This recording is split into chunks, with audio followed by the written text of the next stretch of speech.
The holidays are over. You spent all that money on great gifts for your loved ones, tinsel and luxury cars for your spouse. But now it's January, and you have to eat. So take whatever little money you have left, remove the big bowl from your premium sedan, and come to Arby's for new buffalo chicken tenders, beef and cheddars, and more of your favorites. Mix and match 2 for just $6. Arby's, we have the meat. At participating Arby's for a limited time.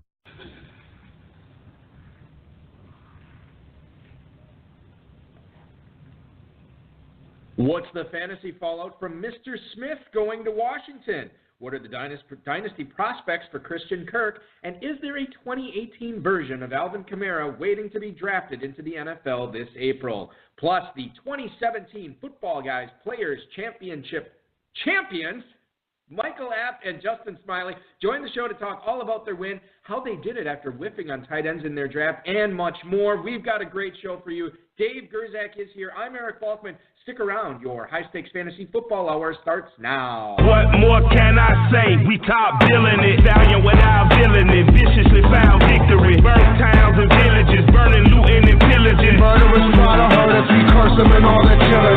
I just want the bread and bologna bundles to tuck away. I don't work for free. I am barely giving up away. So tell begging Johnny and Mommy to get the away. Yo, here's a gun, son. Now run. Get it the gut away.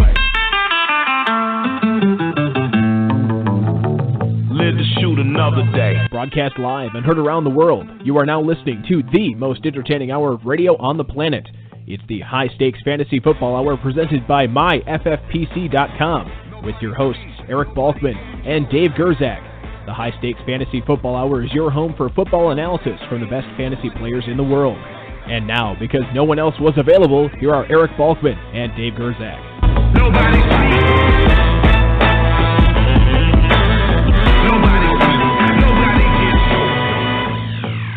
Thank you once again, Rob. Greetings and salutations, all of you Balkaholics and Gerzak addicts. Welcome to the latest episode of the High Stakes Fantasy Football Hour presented by MyFFPC.com. I'm your slightly above average host, Eric Balkman. My co-host is the patron saint of fantasy football, the Dizzle, Dave Gerzak. Coming up on tonight's show, we'll play a dynasty version of Would You Rather with Des Bryant, break down some dynasty rookies, and Michael Apt and Justin Smyly break down their $250,000 grand prize Footballguys Players Championship title-winning draft. What Ram, not named Gurley, they like best this season, and a ton more after we pick their brain. Shout out to the chat room right now. Feel free to post any questions you might have in there. If you want to connect with us on Twitter, you can do so at HSFFO or at Eric Balkman or at David Gerzak. You can post on our Facebook page, facebook.com/HSFFO. And the number to call, if you want to give us a call tonight, 347-426-3682. That's 347-GAME-OVER. Obviously, if you've downloaded this podcast later, don't call in. We're not around. You can also email the show at the inbox, highstakesfantasyfootball@gmail.com. Our audio engineer, Bryce, our mutual friend, Rob, and me once in a while are always hanging out around that email box, ready to fire those emails onto the show. If you have any questions for us, now's the time to post them into the chat room. We'll try to get to all of them, all the tweets, all the emails, in the fantasy feedback segment later on in the show. Want to remind everybody, myffpc.com/dynasty is your home for Dynasty Orphans. We are down, Dave, I believe, to less than 20. Started off with like 80-some, 90-some, and now it's down to less than 20, I think. 15. 15. Yep. 15 orphans still out there, varying in price from $500 to $1,250. I mean, those are the... Those are those retail. I think we actually have 750s and 1250s listed right now. And most of them have a sale price next to them. Most of them are discounted somewhat. Yeah. Not all of them. Hey, did you ever sell that the one that was way discounted? I don't want to say it on there. The one was on at $50. Yeah. It was a $750 for $50. And somebody bought it. Yes. Okay. All right. Good. Well, it's a pretty well-known player, so it's not like I didn't feel like I was, pawning it off on me. Right. Like, okay. Hey, who bought it? I can't tell you. Oh, okay. This is, Can you tell me off air? I would like to know. Probably. Okay. MyFFPC.com/dynasty is where to go for that. Hey, let's get into tonight's guests, ladies and gentlemen. I'm going to bring them both on the air right now. After discovering the FFPC in 2014, they finished 11th overall last season. That was nothing compared to the 2017 season they had, featuring a main event title, league title, a runner-up finish in their 1250 Dynasty League, and above all, a $250,000 grand prize as the 2017 Footballguys Players Championship champions. Please welcome into the show, ladies and gentlemen, Michael App and Justin Smyly. Guys, thanks for spending your Thursday evening with us, and welcome to the show. Thank you. Thanks for having us. It's certainly the pleasure is all on this side of the microphone, I got to tell you. This is exciting to have. We wanted to have you on right away, but because Dave the Diva was always not in the studio, and I wanted to make sure he was present for this, to have you guys on, I wanted to make sure that he was here at a time when we could get you on. Yeah, I know you wouldn't miss it, and I didn't want to schedule. The three of us have exchanged. We're all pals, Bucky. Yeah. You're like the outsider. I'm the We outsider. exchanged plenty of emails amongst ourselves. Well, there you go. Without you. Well, let me ask you this, Michael. I'll start this off right away. The $250,000, man, obviously you split that with Justin, but Michael, has it sunk in yet that you guys actually won this thing? Honestly, right, like, it's just a surreal moment, like, from the time it happened all the way through now. It's still, like, it's starting to sink in, but, you never really realize that you win it when you do. Like, it's kind of insane to think that it went down the way that it did. Yeah, absolutely. I can't wait to rehash the story. Well, we'll rehash. Before we get into that story, tell us the story of you guys. Michael, go ahead first. Tell the listeners what you do for a living, and then Justin, go ahead right after him. Yeah, absolutely. I live in the Metro Detroit area, and I sell real estate here locally. I've been doing that for about 15 years. I've always had kind of a passion for fantasy football. Started back in the day with a bunch of home leagues. And kind of worked our way up. And like I mentioned in our emails with you earlier, in 2014, we discovered the FFPC, loved the format, loved how it was, paced out, kind of decided to start doing some teams there, and, kind of led to where we're at right now, which is that surreal moment you just spoke about. Yeah, and for me, I live actually in the Los Angeles area, and I've been here about 10 years, and I'm a musician out here. A musician?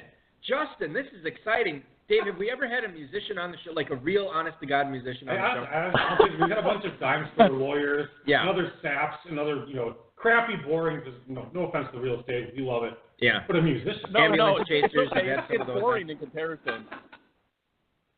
Well, but first of all, Michael is a top 1% producer. That's what his signature says on it. So this guy moves some houses, baby. Yeah. Whether it's on 8 Mile or up in the upper good, the good area, good part of Michigan. The good. The good part of just a little, hey, just Justin, a little bit north of 8 Mile. Not much though. Right. Yeah. I hope so. Yeah. Justin, if anybody wanted to download or stream or pay for your music, how do we get access to that? Do you have a SoundCloud or something that you want to promote? Not really. I mostly do guitar work. I had some independent artist ventures probably 5-6 years ago. If you Google my name, you'll see some there's a Reverb Nation page. It's old. I don't use it anymore. So not really. It's mostly guitar work. So I don't really have my own new stuff or anything out there. I'm mostly a hired gun sort of deal. So he's being making money instead of doing it. Pretty good. Yeah. Okay. I'm sure you are. Listen, with $125,000, you can probably start, hiring guns for you. Start your own label. Yes, don't piss it away, man. No, don't do that. Smyly Music. I love it. Yeah, there you go. Yeah, mine, yes. Yeah, exactly. All right. Fair enough. Dave, let's get into the fantasy conversation. Is it my turn? You're chomping at the bit here to rehash Week 16. All right, we're going to talk to Michael first here. Congrats, massive performance, $250,000. So tell us how you and Justin, how do you guys spend your time? How did you spend your time that weekend? Were you guys in the same area, or were you split apart, talking on the phone, texting? No. Yeah, so what's actually hilarious about that is obviously I stay in good communication with Justin. We talk every day, multiple times a day. He might be better to actually answer this question, but he was in England on a vacation with his wife during the final week, during Week 16. So I kind of want him to jump in and give his experience of it, because I'm just picturing him in little hostel or a hotel room or wherever he's at, trying to stream that Oakland-Philadelphia game, praying that Earth doesn't overtake us. In this little dimly lit room. I was at home personally myself, so we weren't together, but it was kind of funny. I mean, we were just texting back and forth like constantly. He's about 2 or 3 minutes behind me because he's streaming the game. And I'm like texting the updates. I'm like, oh man, Ertz just caught a 2-yard pass, and so like I kind of want him to jump in and tell his experience of it because it's kind of funny. Yeah, sure. Justin, go ahead. As he said, I was in England with my wife, and we have some friends who are from there, and so we actually spent Christmas Day with the family, and so I didn't get to watch any of the games until we got back to the flat that we had rented that night, and it was about 2 a.m. local time there, and my wife went to bed. I couldn't go to bed though because I knew what was going on, and so I was frantically searching for some way to watch the games. Found a bootleg stream to look at, and it ended up being a few minutes behind, and so I was just huddled in the living room, like in the dark, just really watching my phone more than the stream because Mike was telling me what happened on every single play, and so I was just losing my mind back and forth in text. And yeah, we definitely. I was more resigned to the fact of losing than Mike was, but at halftime, it was not looking good. So it was not looking good at halftime. So tell us that story. I mean, Balky and I know about it. So you had a substantial lead on Zach Ertz, was the only guy who could catch you, right? Yeah. We were sitting in first, and it was the final game, which we all know was the Oakland-Philly game. And we had a dodge, I think it was like 20, I want to say like from Zach Ertz. Obviously, we're not very comfortable with that. Ertz is just a PPR monster, especially in the format with, 1.5 points per, tight end reception. And having Zach Ertz on several of our other teams, like we knew what he was capable of. So going into the game, we kind of were like, all right, we got to keep Zach Ertz down. And by halftime, I think he put up 17.5, 17.6, something like that. So we're sitting there at halftime with only like a 5-point buffer. And Justin was just like, dude, it's over. We didn't win. It's not going to happen. Just resign to the fact that it's not going down. I would have agreed. By the end of the what? Sorry, what was that? I said I would have agreed. We would have been in concert. No, I totally agreed with that. I'd be drunk by the third quarter.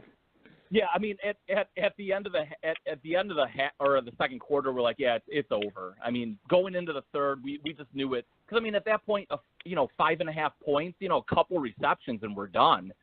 So it's going into the third quarter, and Ertz, I don't think had a reception the entire third quarter. I text Justin back, and I was like, dude, we might have a chance at this. Foles was just really beside himself. He couldn't seem to hit the broadside of a barn. And it was kind of like the moons were aligning. And, Ertz only picked up, I think, one catch through like the third and the fourth quarter, and it's coming down to that final drive. I don't know if you guys particularly watched the game. Obviously, we were glued to our sets. But, Ertz is sitting there on the final drive, and he catches 2 passes to set up the field goal. And I actually, at that point on his second pass he caught, I didn't know if we had won or lost because it was so razor thin. And I'm texting Justin. I was like, did we win? Did we lose? Like, where's it at? Constantly clicking the refresh button on the leaderboard, not knowing where we stand, just praying that Elliott kicks the field goal to end the game. Obviously, we know he does. Yeah, just end it. Just end it. Just get me out of here. And, it was just really like an overwhelming moment when he hit that field goal. The game ends, and we're sitting there, and we're still at the top of the leaderboard. It's like, is this real? Is this really happening? Did we take it down? That is fantastic. That's a great story. That's good stuff. That's awesome. Well, let's talk about how you got there. And looking back at this draft, Justin, by the time you guys had chosen Martellus Bennett at the 702 in this particular league, there's already 10 tight ends already off the board. Now, we know that Bennett was a bust in 2017. You guys ended up filling your tight end spot with Jack Doyle, who you actually picked up off the waiver wires, drafted by another team and was dropped, and you picked him up, and he was fantastic all season. So despite, my question to you, despite the 1.5 PPR scoring for tight ends, are players in this format better off on spending their early picks, maybe on running backs, receivers, maybe even a quarterback, and then, get the tight end later and maybe attack it with a few, picks later on in the draft, or maybe look at the waiver wire and pick somebody up there. What's your opinion? I know you might be a little bit biased after how this league turned out, but what's your opinion on that particular philosophical question? Yeah, so first off, I'd like to affectionately refer to what happened as a mistake. And somewhat of a mistake. So Mike and I really try and approach each draft with an open mind of saying, like, look, each draft is unique. These are the tiers of the players we like, and so we're going to do our best, because sometimes you really can't avoid it, but we're going to do our best to not get pigeonholed. And usually we would have liked to draft a tight end by that point, but like you said, there were already 10 gone. Each time it was coming around to us, and we were looking at who was there, we just didn't like the guys who were available enough to overpass the people that we ended up taking instead. And I mean, our first 5 rounds, I mean, it was really strong players. I mean, it went Bell, Gurley, Baldwin, Landry, Ingram. I mean, that's pretty monstrous. So I'm glad we did it, but I wouldn't say that I would say, pass on the tight end, because obviously tight end is super strong in this format. But I think what it does show, if nothing else, is how important waivers are, and how you have, we definitely were lucky to get a team that drops Jack Doyle, because otherwise we fully know that Doyle was a monster pick. We're toast without that. But the point is that we couldn't have gotten him unless we're following waivers every single week in every single league, going through meticulously and holding ourselves accountable to properly manage every single team that we bought in for. And so it's just more so, I think it speaks to the importance of the waiver wire, to not dismiss it. And to really, for me, I like letting the draft come. So. That is pretty awesome. Yeah, no, it's good analysis on the tight end thing. Some champagne to that league mate of yours. Dropped him. Yeah, exactly. I've heard. We talked about that.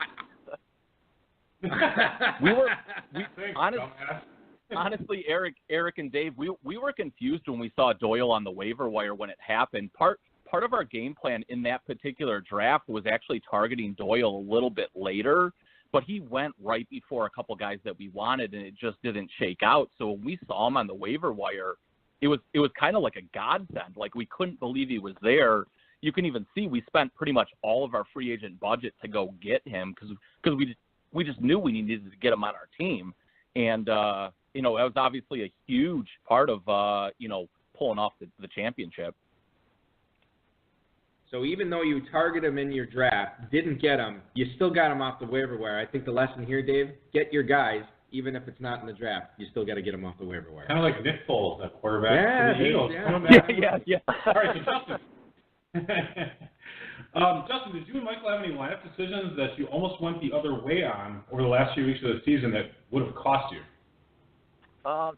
So we went back and we were checking that out ourselves, and our biggest decision that we seemed to go back and forth on before we made the choice was in Week 14, and that was between Dion Lewis and Marquise Goodwin.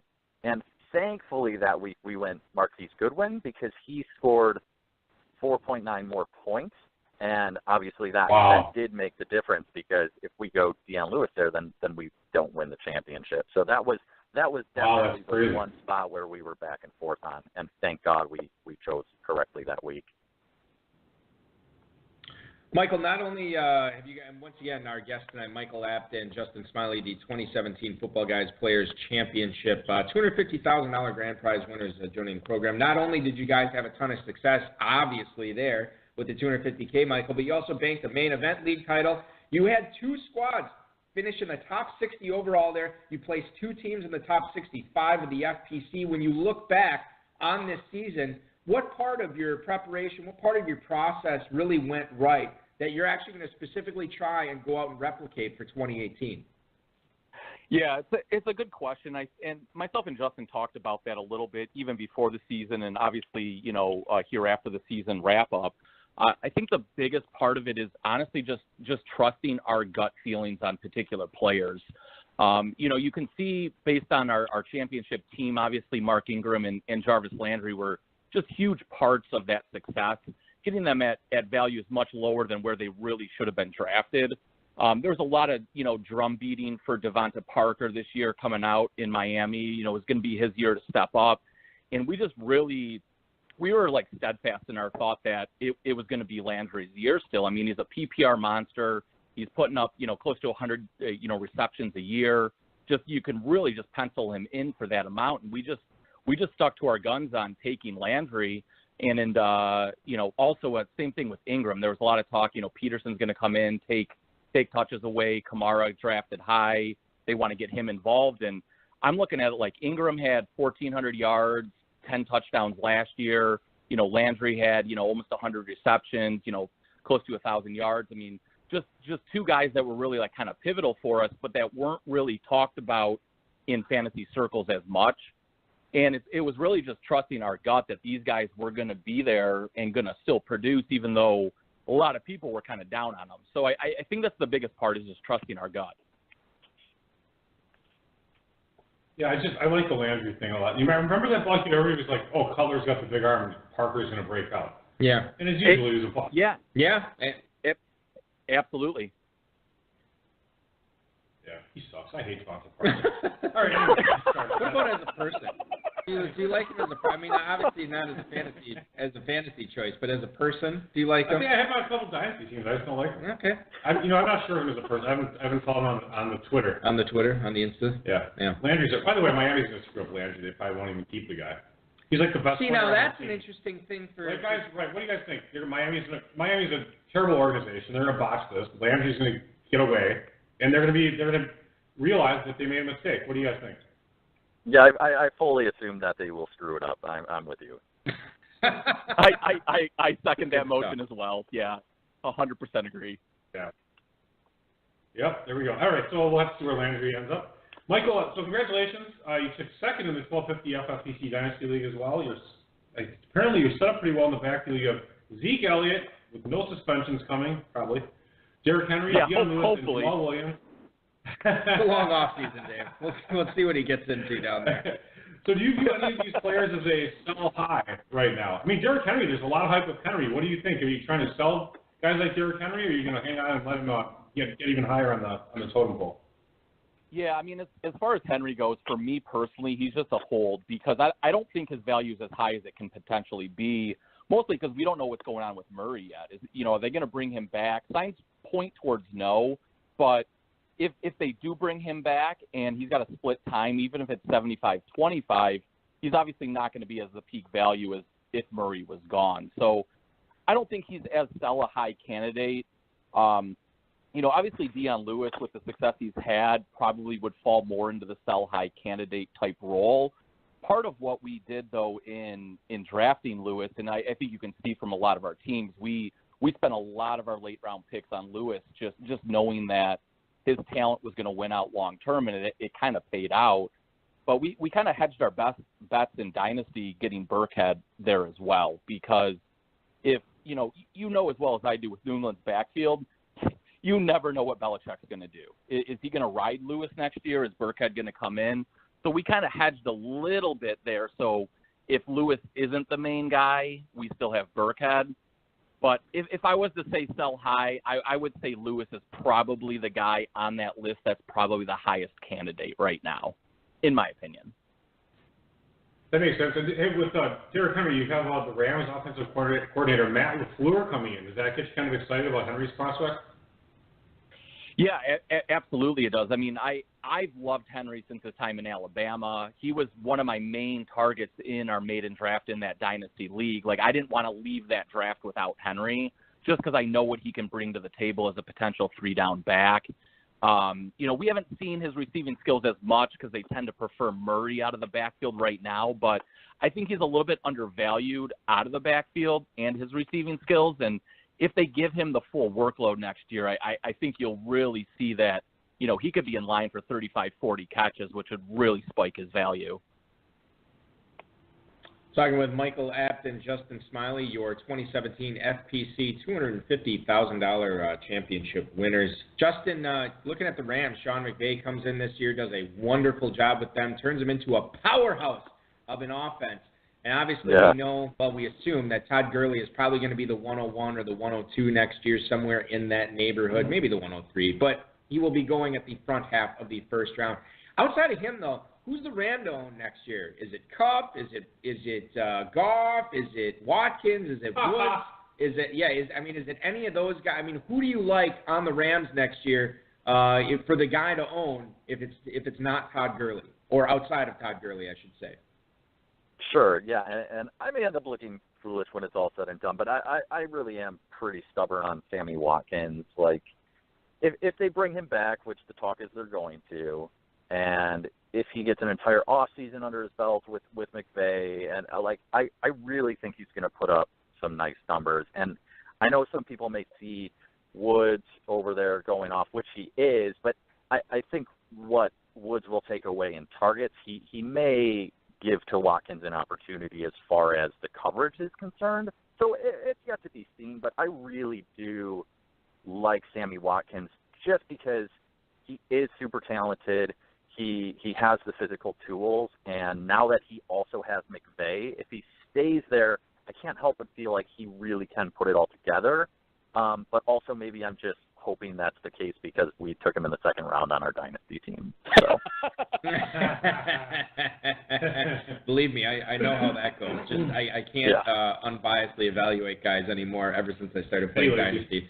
Yeah, Eddie Lacy's right at the. Although I feel like I've finally come around and washed my hands of. Yes, you've let Lacy go now. Yeah, you let him go last year.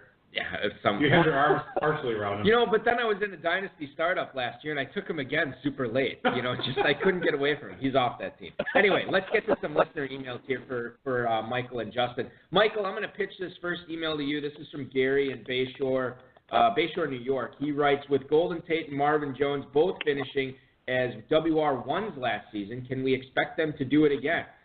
The wide receiver 11 and wide receiver 12 in 2017 FFPC drafts went right at the 2-3 turn. Would you pick either of those guys there this year? Congrats on the FPC title.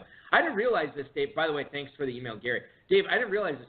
Golden Tate was a wide receiver 11. Marvin Jones is a wide receiver 12 this year. I thought like he was making this up when I read the email. That's legit, which is pretty crazy. Now, if you look at drafts, that's where typically these guys will go. The wide receiver 11, wide receiver 12.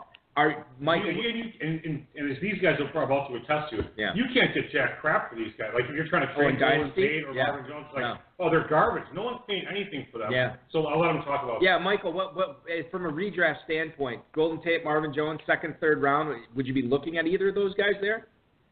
It's really tough just because the amount of talent that you have still in the running back position at that level. And I think one of the keys that we've talked about is seeing guys like Hunt, Kamara, Fournette, McCaffrey, even Cook to a certain extent at the earliest part of the year. They've all really asserted themselves to be guys that are worthy of taking in that position.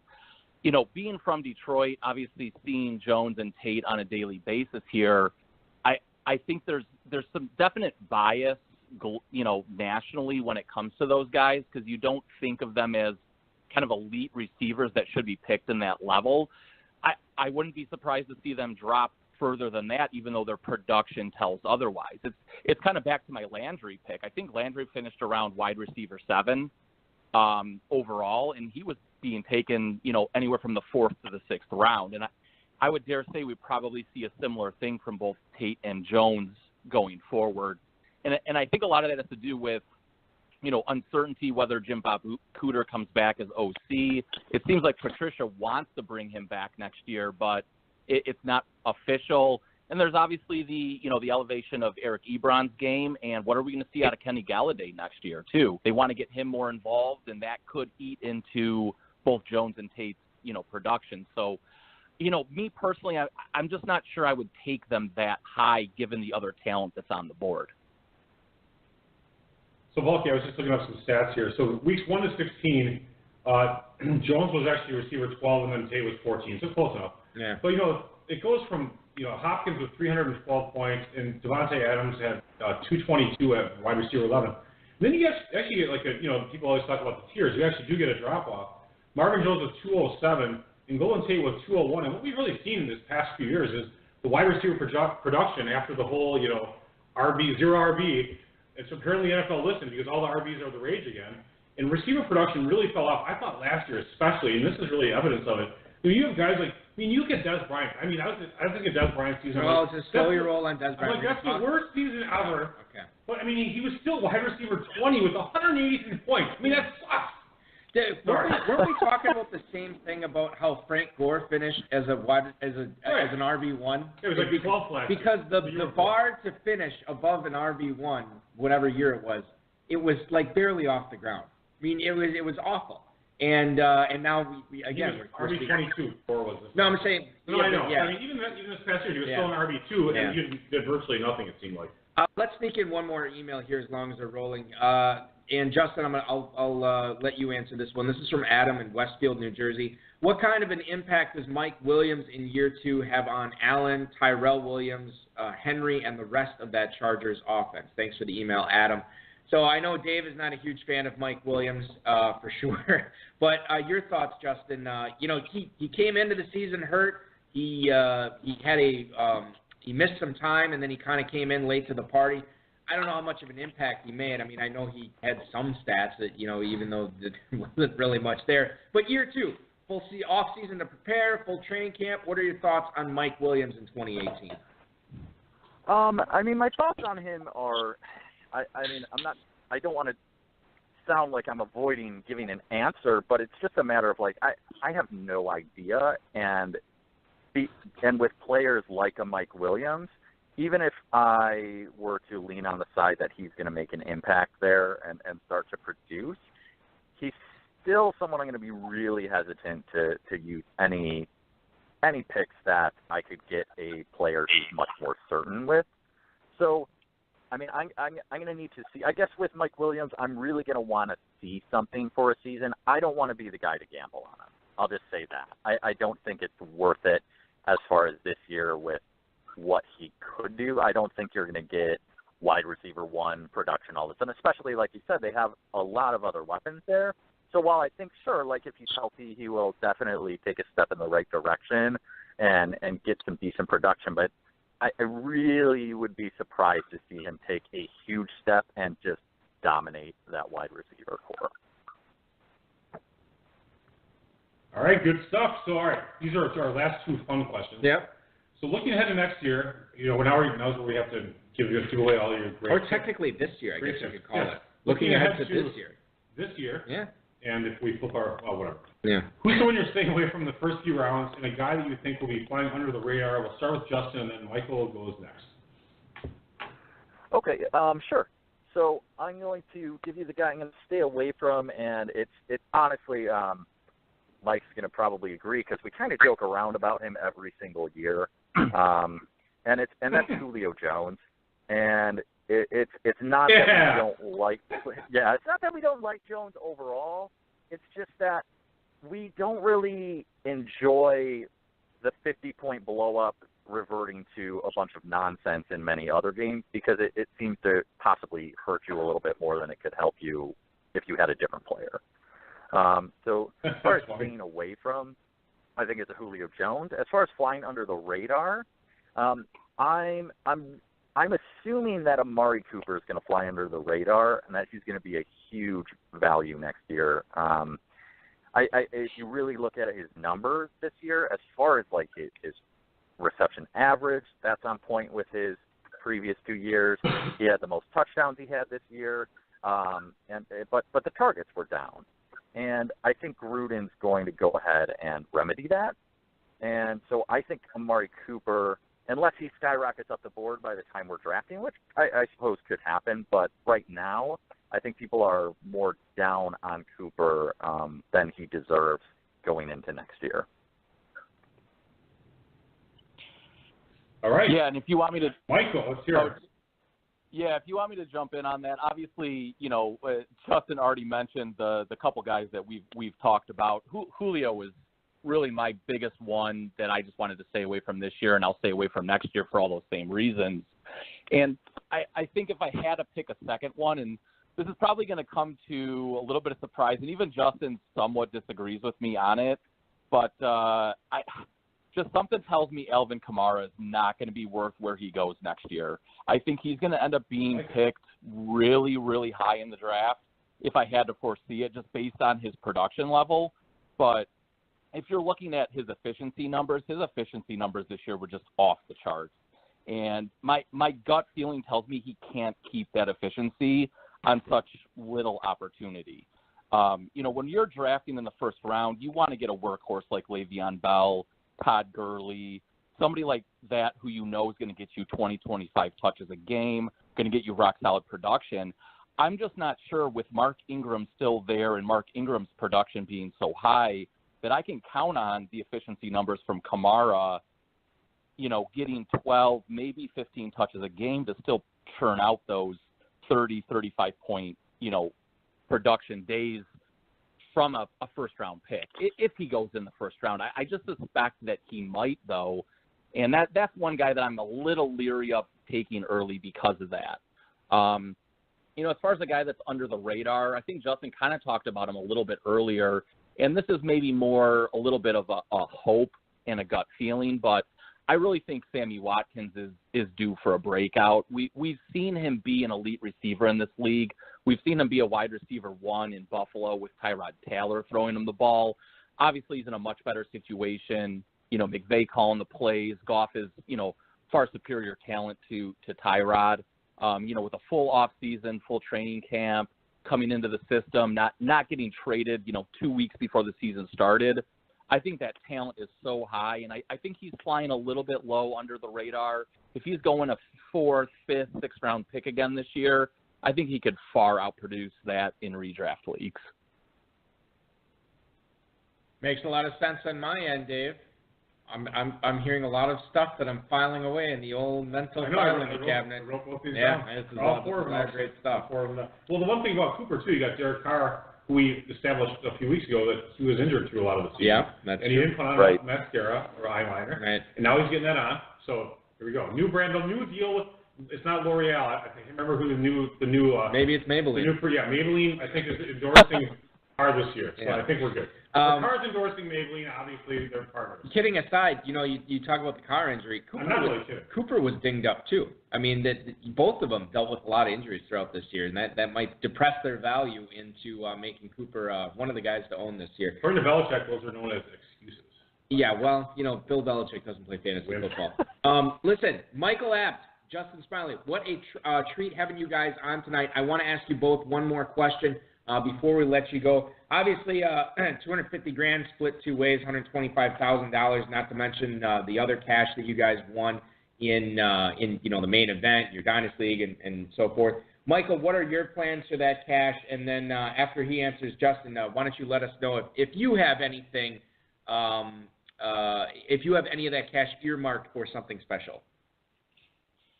Yeah, I mean, it's probably going to be a pretty lame answer for a lot of people out there, but I've got a couple, investments that I'm looking at. Obviously, as I sell real estate, so I'm looking at a couple real estate projects right now that I'm kind of earmarking that money for, just to, kind of put that into something that can turn into a little bit more money. So that's kind of my plan for it right now.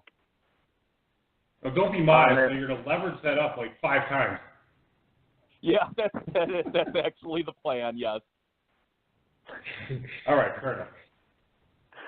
And on my end, so Ted, I live in the LA area, and so that's a big spot for renting for a long time until you're sure you want to put down, like, roots. So winning this has had my wife and I just chatting about that. Do we want to actually just go ahead and use that as towards a down payment to actually just go ahead and purchase a home since we've been renting for so long. So there's a good chance that it actually goes towards real estate, just like Michael actually. Different kind of real estate, though. Yeah, no. Yeah. Good stuff. $125,000. That's probably like, what, 2 mortgage payments in LA? Would be my guess? Something like that? Yeah, absolutely. You nailed it. $1 million listing LA. That's what they're all going for. Yeah, exactly. Well, listen, guys, congrats on all the success, not only in the FPC, but all your leagues last year. You guys had a great 2017. Here's to making 2018 another fantastic year. I don't know if you can repeat. It will be very tough, but certainly to have that feeling, to know that you were at the top of the heap after an entire season of fantasy football. What a feeling. What an amazing accomplishment. Congrats again. Good luck this coming year, and thanks for coming on the show. We really appreciate it. Yeah, thanks for having us. Thanks so much. Yeah, thanks. We really appreciate it. All right, guys. Good luck in Dynasty. Yeah, exactly. For sure. Michael Apt and Justin Smyly, ladies and gentlemen, on the HSFF Hour tonight. We get the $250K winners. It has brightened up my evening, Dave. I didn't even tell you about this. I should have gotten a Dynasty testimonial before I let him go. I had an awful night. Just awful. Did you tell me? Please, Walkie, tell me about it. My wife had a get-together with her coworkers after. At your house? No, they went out somewhere. And I was watching my kids. I don't know what sort of drugs they were inhaling before I got home. Your kids, huh? They were out of control. And I shouldn't even say they, because my son was great. My son is 4. He was fantastic. But my daughter, who is 2. Emma. It was insane. I'll show you the pictures later. I walked into the kitchen after getting her room ready for bed. Mm-hmm. There was, I don't know, 9, 10 eggs on the floor. Some of them smashed, some of them just rolling around. The egg carton was ripped in half. Yeah. Clean that up. Do you watch them when you watch them? Or well, I was getting her bed ready. You know, I figured I could step out for a minute. Wow. So then I was, I cleaned up that mess. I put her on. She was on 4 or 5 timeouts tonight. It was ridiculous. You still do the timeouts? Oh yeah, and they're normally effective. Tonight they weren't. We reverted to spanking. Really? No. Corporal punishment? Our kids don't really misbehave a lot. Well, they're also quite a bit older, yeah. So then I leave to go get my son's room ready for bed. Yeah. I come back into the kitchen. I found out she had dumped chocolate milk all over the floor, and I feel like this might be saying too much. She took a shit right on the kitchen floor. Are you serious? Yeah. Doesn't she have a diaper? No, because she had taken her undies off because she was playing dress up. Oh my God. Yeah, this is a little bit too much. Yeah. Okay, it gets worse. So then, well, I guess it doesn't get worse from there. So I cleaned that up. By the way, you could call it a poopy or something. And I felt using I don't use expletives much on the show, but I figured that this was a good opportune time to do it. And so then I clean that up. I come back into the kitchen. She's completely naked with a bag of flour trying to rip it open. And I said, you know what? I'm done. And then Mom came home, 10 minutes later. And Lucas, Lucas is bragging to me how he was stopping all this other stuff that could have gone bad. Really? He's like, I can only do so much, Dad. He didn't say that, but not so many words. But then I watched him. He likes to just watch her do it and then snitch on her. Nice. No, it's not nice. Oh, so then my wife walks in the door and he's all like, Mommy, Emma did this and Emma did this. She was very sassy and blah blah blah blah blah. Wow. And then and he's a nerd. And yeah, totally. And then Daddy made Emma really sad. Well, I didn't make her sad. She was upset at the consequences for her action. Anyway, so it was great to talk to her. Time out for cheered me up. Going. 2 minutes. 2 minutes of timeout. Yeah. Right. I mean, I usually do it whatever age they are. Right. That's the length of time. That's the rubric. The outdated I use. You're using. We definitely do not use books. I think we'd be listen. There wouldn't have been excrement on my kitchen floor tonight had we used books. I mean, you got to hit them with a book. Maybe that's what we did. Hit them with a book. Thanks to Football Guys, Roto Pass, Roto World, and Rob for tonight's rundown. The Kansas City Chiefs have agreed in principle to trade Alex Smith to the Washington as our good friend Farrell Elliott, who I believe are going heads up on broadcasting tonight because they have a live draft being broadcasted. Ooh, the ratings will be very impressive. Yeah, so we might it's take like a hit State of the tonight. Union with Fox and CNN competing. So as he calls them, the Washington Foreskins, league sources confirmed to ESPN's Field Yates. And then shortly thereafter, Alex Smith and the Washington football team reached an agreement on a 4-year contract extension, I believe $70+ million guaranteed. Lot to break down here. So let's talk about Kansas City first. Patrick Mahomes, I know you like him. Yeah. I'm sort of liking him. This obviously makes him a good choice as maybe like a quarterback to pick maybe after the top 14, 15 have gone off the board. But I'm more curious what your thoughts are on what this does to not so much Kareem Hunt, but Travis Kelce and Tyreek Hill. A lot of people are going to say it's like this big upgrade, and this, because they're going to be like, oh, Mahomes has this big arm. I don't really necessarily agree. Smith had a really nice year. Hill and Kelce both had nice seasons. I guess if I do own Hill, I do own Kelce. If it were totally up to me, even though I like Mahomes, I would probably have preferred the stability, because then I have some sort of way I can project these guys a little bit better. I know what they're going to give me. But I would like to think that if the team, then I'm playing devil's advocate for myself, I would think that the team, if they're going to part with Alex Smith, they're going to feel pretty comfortable at Mahomes. So I think they've seen enough of him in practice that these guys should be in that same neighborhood of production as long as they stay healthy. You don't see Hill or Kelce moving up draft boards as a result of this? It might. I mean, they could. But I'm actually talking about real production. I mean, Tyreek was wide receiver, 6 last year? Thanks to our prognostication, everybody hopefully picked him up. That's all you, man. Tyreek Hill, he could go higher, but that's a pretty lofty spot to be already, so that's pretty solid. Flip side, Alex Smith. Kelce, was he second, 2, 1? Kelce, I believe, was 1. Flip side, let's look at Alex Smith in Washington. Is this good news for Jamison Crowder and Jordan Reed? And maybe not so great news for Josh Doctson? Jordan Reed is independent of anything. It just depends on, what parts of his body are working. I think Crowder, he was also not in the best of shape last year early on, but I think Crowder will help him quite a bit. I think he fits Alex Smith. I don't know. Doctson actually does emerge, does keep getting better, and it's just, 3rd year now? Yeah. We'll see. I don't think Smith is a very competent, quality NFL quarterback at this point in his career. Could also be the starting running back or the leading rusher, for Washington as well. Yeah, that's true. It's possible. Get into some dynasty stuff here, Dave. Dane Brugler of NFLDraftScout.com says James Washington separated himself from the other receivers at the Senior Bowl this year. Washington, 5'10", I want to say 220. He's is he really 5'10"? I thought he was 6 foot. Yeah, is he 6 foot? I thought he was 5'10". I could be wrong. Not the greatest size in the world for a receiver. He has long arms. I think 220 is about the greatest size. Well, 5'10", 220 seems like that's more of like a running back to me. He is built like a running back. But sites like RotoViz say that receivers over 205, the weight is actually, they think it's more important. More important than the height? Than the height. Oh, interesting. I suppose I should check out RotoViz every now and then so I know this. Of course, 6 foot 205 according to one thing. I'll look for something else, and I'll probably get like 5 different stats. He has obviously made a lot of big plays with Mason Rudolph in that Oklahoma State offense last year. He could be the first receiver drafted this year, although I think that Calvin Ridley probably currently holds that moniker. You like James Washington for dynasty purposes? I know you did some research on Washington a couple of weeks ago. What'd you like? I watched some film on him. He was very productive. He reminded me of Des Bryant in the open field back when he was good, or Terrell Owens when he was in his prime. Because people don't want to tackle him. They don't like what he can do to them in the open field.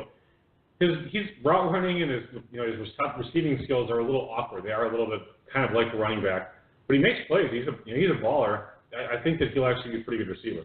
I will say this too. I think it was Brugler that said he was actually impressed with James Washington's route work at the Senior Bowl practices. He looked more polished than what he expected to see from Washington. So maybe he's already made strides in that area there. One thing, so he won the Blitnikoff Award. Yeah. And Lance Service, our good buddy. Yeah, sport betting man. I don't have it in front of me, but he tweeted something that players that are not on the Blitnikoff finalists and how they produce when they're drafted in like the first few rounds, terrible. Really? Yeah, and I think I don't know for sure, but I think Ridley, Cortland Sutton. I'm trying to remember all the names. I can't imagine Sutton was on there. Yeah, I don't think he was on the finalist list. And then so guys like that who are supposed to be really highly drafted. These are all they're like the who's who of busts in the NFL, like the Stephen Hill. Can I tell you something about listen, I've done rudimentary work on these rookies so far, but you know who Cortland Sutton reminds me of? No. Hawaii receiver turned Atlanta Falcon bust Ashley Lilly. Remember that guy? Unfortunately, yeah. Every time I don't know what it is. I think Sutton is quite a bit taller than him. I see him when I watch highlights and watch Sutton play. So I'm not a big Cortland Sutton guy. I know Two-Packer is not like Ridley either.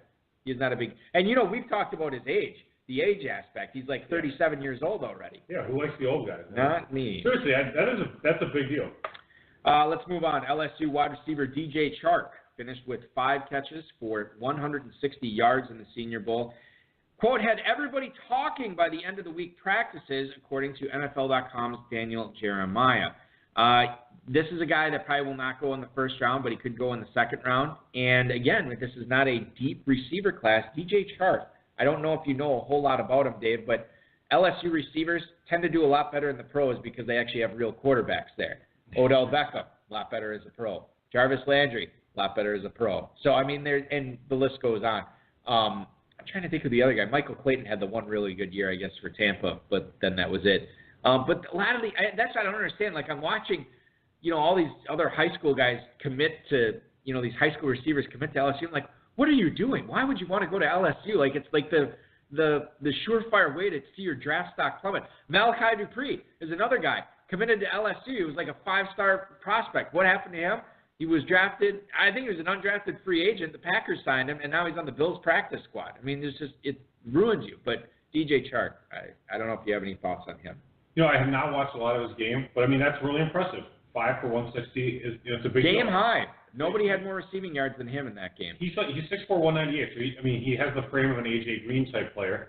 And it's Phil Savage is the guy he's the guy who coordinates the Senior Bowl. He says that Clark has been sitting like a Chark, sorry. Yeah. He's been sitting like a jack in the box waiting to spring to life, is what he said. No. So I thought that was pretty cool.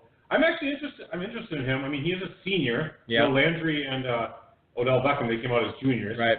But nevertheless, why not? Yeah, and this is a guy that, again, was a highly regarded prospect coming out of high school. That's why you go to LSU. I mean, you're going to be highly regarded. If you're going to LSU, you're highly regarded. Yeah. Well, it matters. Could have gone somewhere else and been a little bit more regard. Or like Wisconsin? No, Florida State, Auden Tate. That's a guy that's getting no pub right now. I think he's going to be a pretty good NFL player. Are they on Florida State? How do they do it? In recruiting, they're crushing it the last few days. Are they really? Well, I mean, they had to undergo the coaching transition, so a lot of guys decommitted. But now it's great is they hired Willie Taylor, who's a head coach at Oregon, and he's bringing all these guys he recruited from Florida to come to Oregon. Oh, yeah. So I'm looking at this like, this guy could flip to Florida State. I'm like, let me think. This guy got this kid from Florida to commit to playing in Oregon, and now he's back in Tallahassee. I wonder if what this guy is going to choose. They're all, choosing Florida State. That's nice. What's their quarterback's name again? They got rid of that one guy. It's going to be no. They didn't get rid of him. It's going to be there could be a controversy. I think both guys are going to bet on. There's DeAndre Francois who had the Peloton. Francois, and then James Blackman is the other guy that they have, and those guys will probably be. J.J. Cosentino just left the team, and he has the most seniority overall, and he saw no path to playing time, so nobody cares about this. Anyway. I kind of care. Well, thank you. But not probably going to waste time on a 1-hour show. Tony Pauline from NFL Draft Scout believes that Arizona State running back Kalen Ballage, and I don't know if I'm pronouncing this right, actually impressed scouts at Senior Bowl practices. Ballage is 6'2", 222 pounds. Now, he's got the size. He actually has the speed. Hasn't really put up the great film at Arizona State. But he did put up good film in Mobile last week at the Senior Bowl. Explosive athleticism, smooth receiving skills, holding up in pass protection. These were all comments that Tony Pauline made. And Ballage actually might have moved himself all the way up to round 3 in this. This is an interesting guy to pay attention to, Dave. I'm not interested. And tell me what you don't like. Is it the size? Is it the speed? Is it the fact that he went up against other elite athletes at the Senior Bowl and crushed them? What is it you don't like about him? I want you to answer me a question. Okay. In the last 20 years, name the number of top 12 6'2" running backs in the NFL. Go. I don't know. Brandon Jacobs? He never was top 12. I don't know about that. I'm pretty sure. I think it was in the top 12, though. I don't know. You can maybe half a season. So you're saying he's too tall? He's too tall. Too tall. You know what? It sounds like a stupid, silly thing, but would you draft a quarterback with 7-inch hands? I wouldn't. What if his name was Joe Montana? Well, in retrospect, perhaps. Yeah. But that's not how I don't even know. I'm sure he had bigger hands. They're much bigger. Okay. You know, Russell Wilson, the short guy, he has 10-inch hands. I think the comparison that you're making here is a little bit. No, there's no comparison. No. The comparison of a 6'2" running back to a quarterback with 7 inches. Fine. I don't need the comparison. All I need is you to tell me how many tall running backs have been productive. No one. Okay. So you don't like him at all. I know, there's no tall, productive running backs. So why would I draft someone to be productive if no one's productive at that size, at that height? It's just weird to hear he's too big to play in the NFL. I didn't say too big. He's too tall to play in the NFL at running back. You got to get shrimpy. Yeah. You have to be able to slink down. The top running backs are like 5'10" to like 6 foot usually. Yeah. Okay. Sometimes shorter. I mean, if you're 5'8", 5'7", you can actually be fine. Sproles was that way. That's fine. But you can't. For some reason, AP at 6'1", I think, was the tallest. But beyond that, it's like no way. Did you already research this? I'm not going to bother. I didn't. I just kind of know. Well, I mean, you never know how some of these guys measure in. I don't even. What do you mean, put tall, good running back? No, This is. I think I'm wasting time. Glenn Gronkowski, 6'2", out of Kansas State. Rob's brother. 1960. How tall was Ezekiel Elliott? Like 5'11". I don't know. This is just terrible radio. All right, let's move on here. Let's move on. I'm telling you, man. Yeah, you could be right. Okay. All right. Well, I'm not agreeing with you, but I'm no longer disagreeing. Bleacher Report. We'll get some research on that, and we'll check back next week. Bleacher Report, Matt Miller believes that Penn State wide receiver Deshaun Hamilton's draft stock could actually rise all the way up to the second round. This is a guy who had a good Shrine game, had a good Senior Bowl, didn't do much in the game, 1 catch for 5 yards, but a lot of draft analysts were still buzzing about his work in the practices. Matt Miller, the quote from him, Hamilton, despite a few early drives, emerged as a clean route runner with the speed to separate from defenders. Could be looking at a Zay Jones-type rise to the second round following this week. I'm just coming up with the last 2 receivers I can think of that came out of Penn State. Type season. Yeah. Last 2 receivers I can think of that came out of Penn State, Allen Robinson and Chris Godwin, and both these guys have pretty good dynasty prospects. And it's not like Hamilton's a shrimpy guy. He has good size. This is a guy to pay attention to for dynasty as well. I really don't know much about him other than I cannot stand his first name, how it's spelled. Deshaun. Or is it Deshaun? D-A-E, Sean. Let's talk about it. Okay, we'll not researching that. That's fine. We'll talk about Hamilton in the next couple of months. Let's talk about a guy I know that you know about. Daniel Jeremiah of NFL.com once again says Georgia running back Sony Michel actually reminds him of Kareem Hunt. Jeremiah believes that Michel is capable of making a similar impact in the NFL. Teams might be looking to employ him the way that Alvin Kamara was deployed in New Orleans. Christian McCaffrey was deployed in Carolina. And obviously, since he backed up Todd Gurley and Nick Chubb there for a few years in Georgia, he wasn't used that much. So he's got a lot of volume still on those wheels. Sony Michel is going to go in the first round of rookie drafts, Dave. And I like him quite a bit. I think he's going to be a climber. I think he might be. I think he's going to go ahead. I mean, he was the one that the coach relied upon when they were playing in the playoffs, in the college football playoffs. Had him out there. Yeah, and he was more productive, and Chubb did nothing. Yeah. So for sure he should go ahead of Chubb if you are agreeing with what the way the coaches put him in there. I guess it's against the opponent, depending on the game. Chubb did have the better rushing numbers overall for the season. But season. When it mattered in that game, maybe it was maybe their opponent, but it was Michel who was productive and who was out there. I think there is something to be said for that too, because the way that you hurt Alabama has always been like with the speed spread. Slasher type. Yeah, like you don't match up power with power. The thing is, we are playing a PPR. Most players are playing PPR. Yeah. So Michel is the type of player I'd love to own. A lot of my picks that are in the first round are in like 6 or near the end. So I'm really not feeling too lucky. I don't feel like I'm going to get him. Here's the great thing about Michel. He's going to go in the first or second round in the NFL draft, right?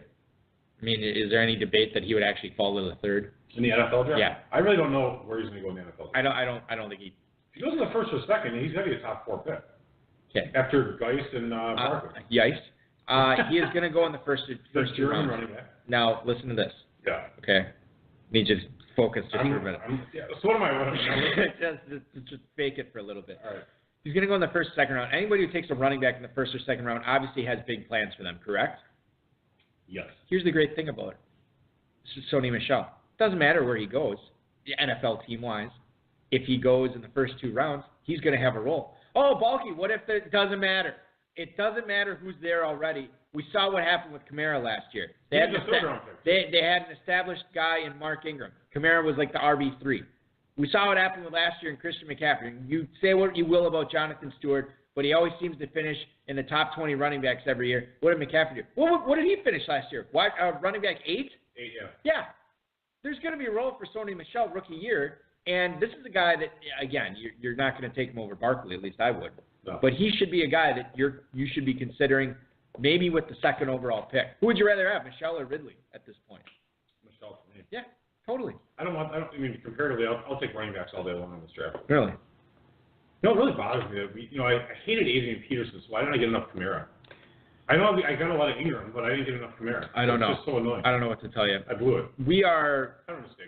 We got to fly through this last part here, so I'm not going to play any production drops. We're going to do a Dynasty Would You Rather with Des Bryant here, I believe. Yeah, Marcus in Sebawang, Michigan. Could you play a Dynasty edition of Would You Rather with Des Bryant? He's been in the news despite the Cowboys not in the playoffs. Yeah, getting dogged by the owner's son. And then the nepotist. Did you notice that Stephen Jones had a chance to kind of like walk it back?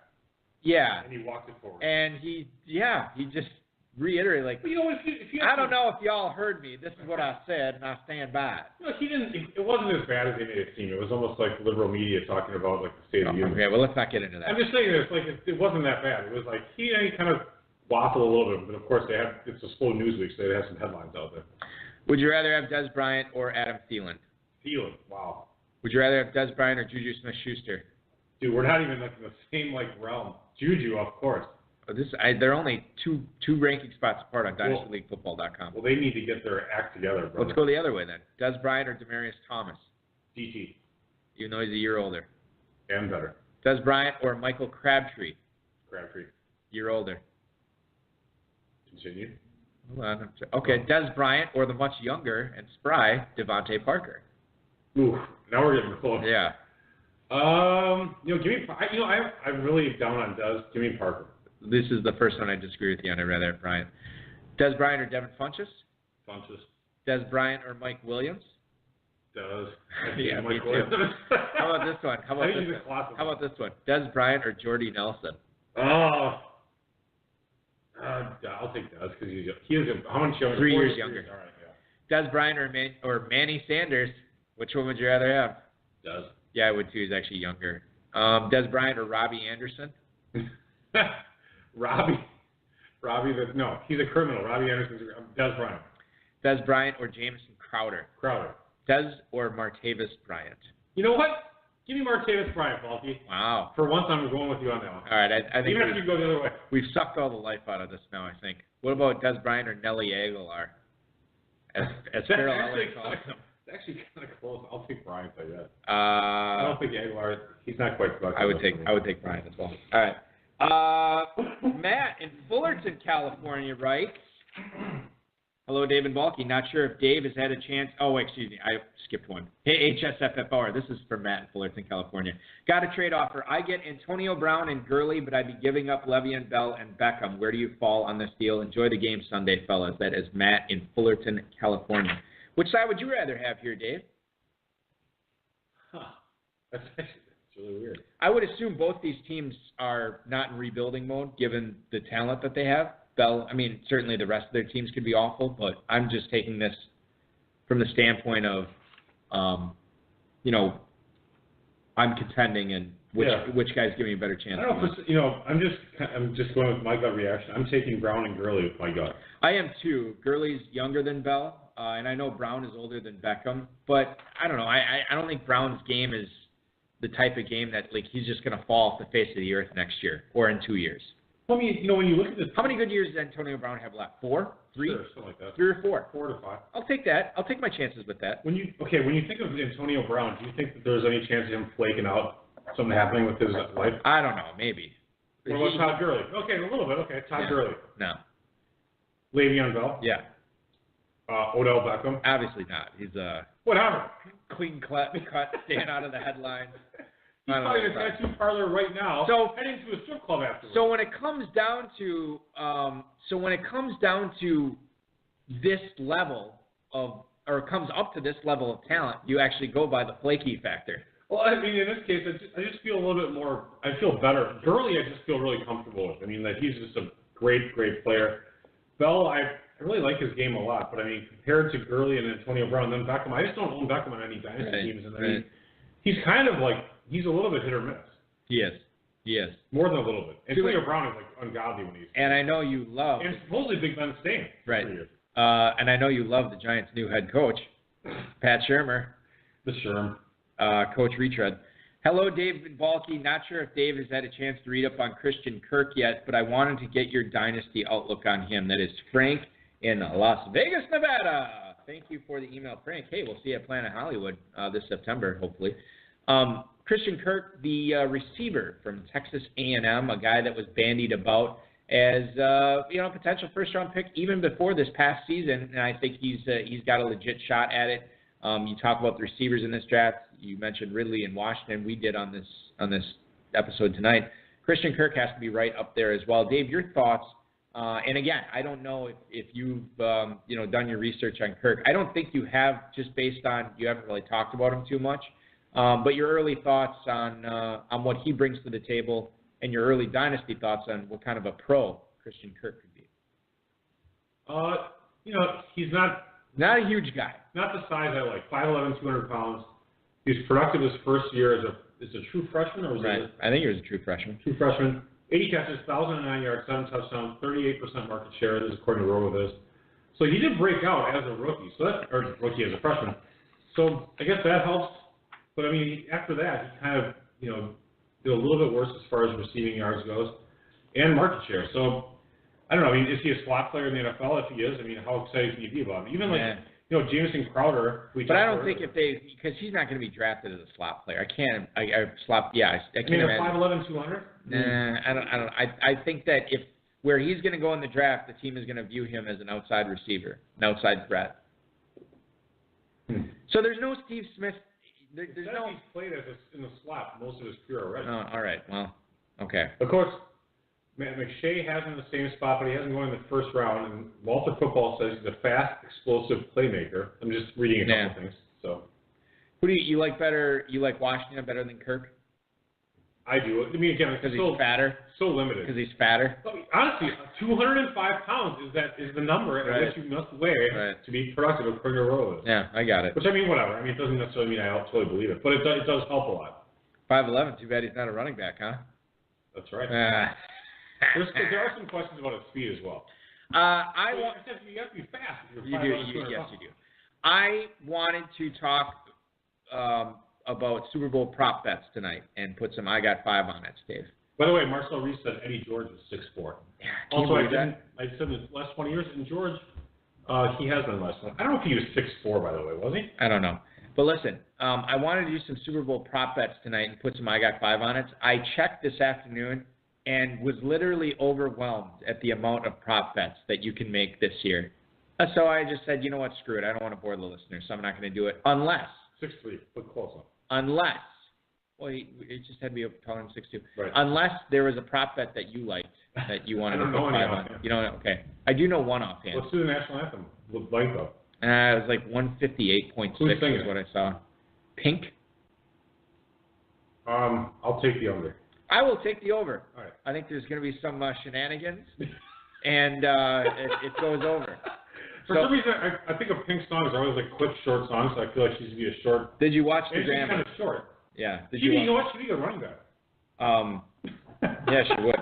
Did you watch? She's really athletic. Did I watch the Grammys? Yeah. Her performance at the Grammys. No, I did not watch the Grammys. The partisan Grammys. I have a feeling over is the shark play. Really? Pink, yeah. I mean, hopefully she doesn't give a speech in the middle of the anthem. I don't know, Dave. I've seen stranger things. Maybe she'll do it in like Spanish, or she'll do the Canadian anthem as a process. I don't know. All I know is that it's going to be interesting. Okay. But you heard Janet Jackson might be she might be in there. They're not going to let her, because Timberlake's doing the halftime. They're not going to do wardrobe malfunction. Nipple game too. Yeah, it's not going to happen. By the way, some reporter is trying to get Timberlake in his press conference today to say that he was rooting for the Pats, and Justin Timberlake said, "Go Pack, go." He's a big Packers fan. I know that's legit because him and his wife have been they've tailgated at Lambeau. Really? Before Packers game before, yeah. Justin Timberlake and his wife just out with all the commoners? Yeah, and walking around. They don't care. People. Oh, they cared. There's a lot of pictures. The thing is, Packer fans would be cool. Like, they'd be like, hey, Tim, like, you're awesome. But they wouldn't, like, go crazy and, like, totally ruin his day. No, they wouldn't. Okay, the only other prop bet I know off the top of my head, the longest completed pass for Nick Foles in this game. Over or under? Well, first of all, I know what it is. Tell me what you think it would be. And then I'll go by what I want on that. So what's my guess for the over? What's your guess, 33 yards. 38 and a half. Oh, yeah. So you're obviously taking the under. Well, not obviously. I was just making a guess. Okay. Do you want to take the under? Yeah, sure. I'll take the under. All right. So I have Foles, a completion longer than 38 yards. All right. That'll be fun. 38. We should play some bets on Sunday. Balky and I are hanging out on Sunday. Yeah, we are. We'll get the big prop sheet. Let's place a bunch of bets. Okay, that sounds good. Leroy in there. Make sure yeah. Before we let the listeners off the hook tonight, and thanks for everybody who's tuning in on a Thursday night, Super Bowl predictions. Everybody does them. I feel like we have to. Give me a final score. And I got 5 on it not being that. Oh, that's great. That's okay, go ahead. You're I hate to say it. I'll go 31-27 Patriots. I'm going to go 26-23 Philadelphia. All right, good. Fly, Eagles, fly. Well, Nick Foles, Super Bowl MVP. 3 weeks later, he will be traded to the Cleveland Browns. See, the only difference between you and me is I have Brady throwing the touchdown to win the game at the end, which will, of course, happen. Oh, he will throw the touchdown to win the game at the end to Florida State alum Patrick Robinson, who will house it for an incredible 26-23 victory as time expires. That won't happen. But listen, great show tonight, and thank you to everybody who listened. I really appreciate it. Enjoy the Super Bowl. I want to remind everybody that while you heard the Football Guys champs tonight, you will hear from the Football Guys third place champ, or third place winner, $50,000 winner. Greg Pignatelli will be on next Friday. This is a guy, Dave, if he would have started Deion Lewis, he would have been the guy we were talking to tonight with the $250K.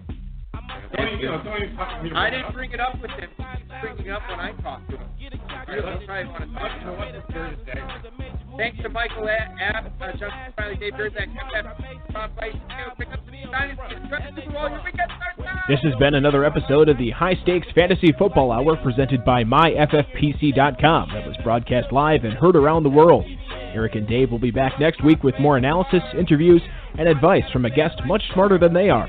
Thanks for listening, and we'll talk with you again next week. Big dog stay on the porch, blow the whistle.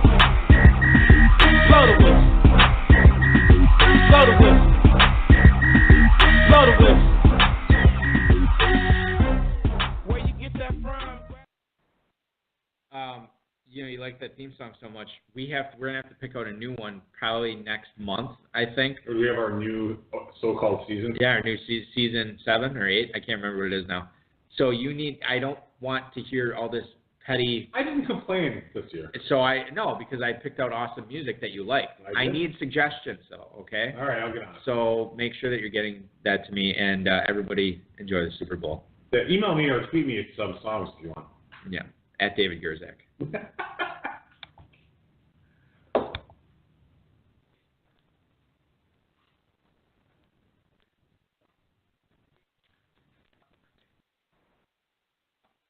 The Starlight Lounge presents An Evening with the Progressive Box. Oh, what a great audience.